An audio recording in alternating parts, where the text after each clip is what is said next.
طمني يا دكتور، جوزي ماله؟ يا سواد الحلال، انت عملت في الراجل ايه؟ النبي يا اخويا ما عملت حاجة، ده احنا خلصنا الفرح وقال لي خش غير الفستان. غيرت الفستان وشلت الميك اب وخرجت له، لقيته بيقول عفريت عفريت عفريت ونط من الشباك. طب هو شاف شكلك كده مرة واحدة على طول؟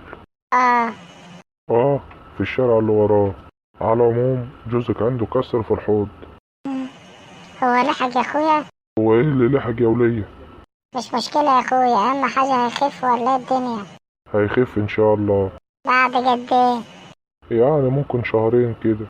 شهرين؟ اه، من الكسور دياتي بتاخد وقت عشان ترجع لطبيعتها تاني. مش مشكلة يا اخويا، اهم حاجة تكون الحنفية بتاعته شغالة.